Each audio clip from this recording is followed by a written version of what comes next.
আমরা এই এলাকার মানুষ বাংলাদেশের সবচেয়ে দরিদ্র এলাকার মধ্যে একটা এলাকা।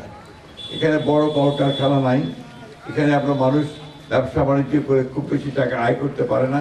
তারপর দেখবে যে আমাদের মানুষের আর্থিক অবস্থা কিন্তু অন্যান্য এলাকার চাইতে কম, তাই না?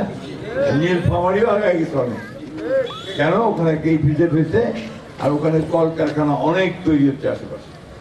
আমি আপনাদেরকে এটুকু বলতে পারি, আপনারা যদি আমাকে ভোট দিয়ে নির্বাচিত করতে পারেন, আমি এই জিনিসটার উপর সবচেয়ে গুরুত্ব দেব।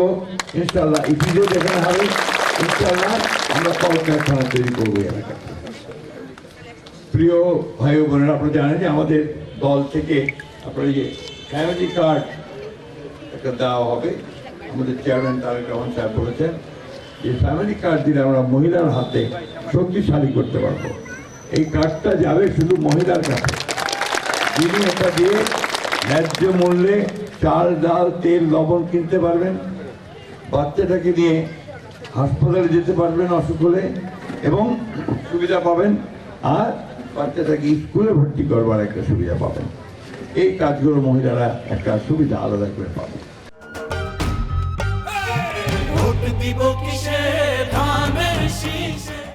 আমরা কৃষক ভাইদের যেন ন্যায্য মূল্যে সার পায়, যেন ন্যায্য মূল্যে পানির ব্যবস্থা করতে পারে, ন্যায্য মূল্যে বীজ সিড সেটা পায়, সেটা যেন আমরা আপনার একটা ব্যবস্থা করবো।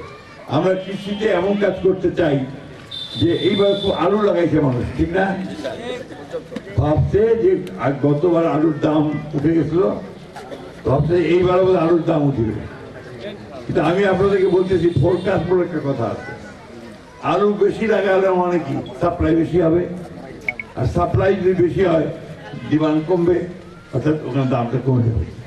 ওই ভয় পাচ্ছু এইবার ফের আপনার আলুর দাম না পান কি পান, এটা আমার ভয়। বললাম আমি আপনাকে এত লাগাইছে, শেষে দেখাবে যাবে যে আলু কোল্ড স্টোরেও রাখার জায়গা নাই আর আপনার বিক্রিও হয় না।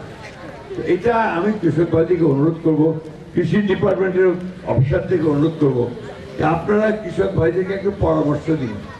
এটাকে বলে ফোরকাস্ট, পূর্বাভাস, যে এবার আলু লাগাইলে সামনের বার দাম পাবেন কি দাম পাবেননি, এটা আমাদের কৃষি অফিসাররা যদি আপনাদেরকে বলে দেয় তাহলে কিন্তু আপনারা উপকৃত হবেন। আর যদি না বলে তারপরে তো অয় লাগাচ্ছে মহানয়ন, ফলে কি হলো যে আপনার সাথে কি হলো, তাই না? এইটা আমি অনুরোধ করবো যে এটা আপনারা কৃষি অফিসারদেরকে যে আপনারা একটু বলবেন। আমরা ওই কাজটা চালু করতে চাই, সরকারিভাবে চালু করতে চাই।